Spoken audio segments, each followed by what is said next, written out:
يصفه العالم ببلد السلام والحضن الذي استقبل لاجئي العالم، دولة تعيش بهدوء واطمئنان وليست بحاجة السلاح والعتاد.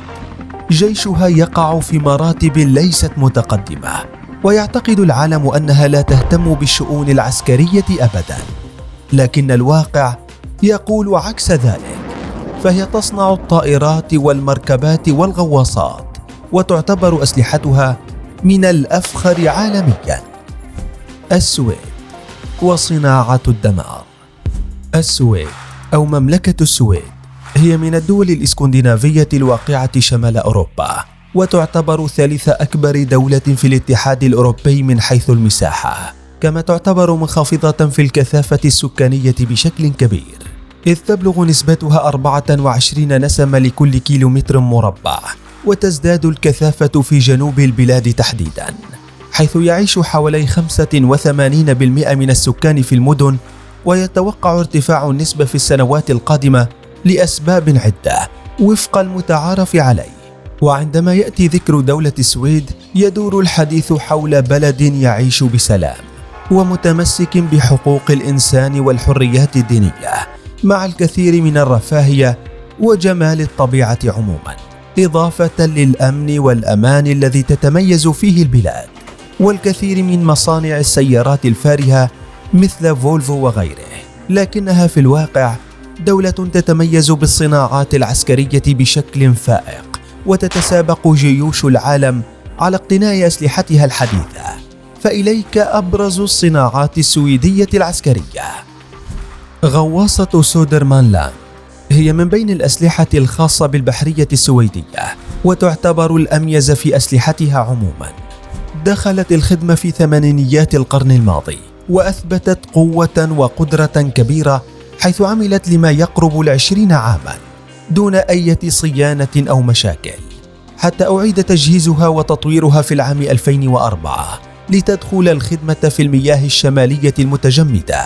وبعد التطوير باتت متميزة بشكل أكبر، حيث ضمت نظام ملاحة بتقنية عالية الأداء، وتم تزويدها بتوربيدات لمواجهة السفن الحربية بشكل عام، ما جعلها أكثر تقنية وحماية. طائرة ساب جاس 39 غريبان من صناعة شركة ساب السويدية، تصنفها السويد من أقوى أسلحتها، إذ حققت تفوقا جيدا على بعض الطائرات الأوروبية، وذلك لعدة مزايا تضمها تلك الطائرة، أبرزها خفة وزنها بشكل كبير، حيث تضم محرك واحد فقط يمكنها من تنفيذ العديد من المهام بسهولة، كما تستطيع المناورة والمحاربة بقوة في مختلف الظروف الجوية والقتالية. يضاف إلى ذلك أنها مزودة برادار مزدوج مع وحدات مراقبة دقيقة، وتستطيع إطلاق صواريخ جو وصواريخ أرض-جو. ووفق مراقبون فإن الطائرة حققت أرقاما قياسية بالقدرة على التحليق دون حوادث، على الرغم من كونها ذات محرك واحد.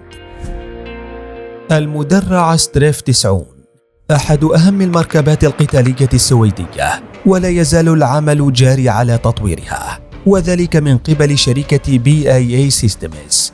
وأبرز ما يميزها عن غيرها هي حركتها الديناميكية السريعة، إذ أنها دخلت الخدمة للمرة الأولى في تسعينيات القرن الماضي، وكان الهدف من تصنيعها أن تكون صاحبة عمر طويل، ويمكن استخدامها في مختلف المعارك البرية، كما أنها مواتية للاستخدام من قبل أفواج الدفاع الجوية.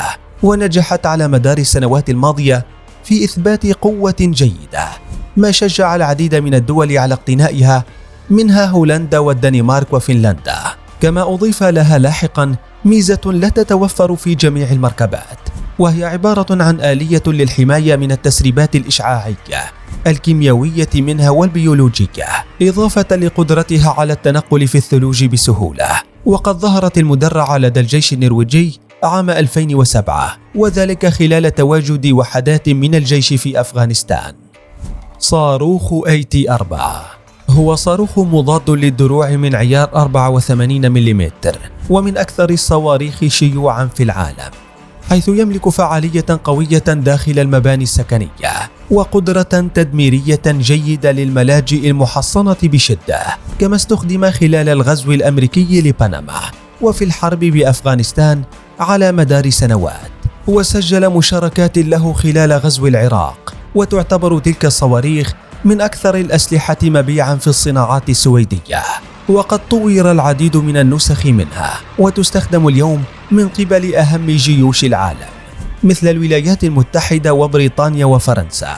يضاف لتلك الأسلحة والآليات العديد من القطع البارزة والقوية التي تصنع محلياً في السويد وتصدر لمختلف دول العالم، لتكون مملكة السويد بذلك إحدى أكثر الدول أماناً ورفاهية وأكثرها تصديراً وصناعة للأسلحة.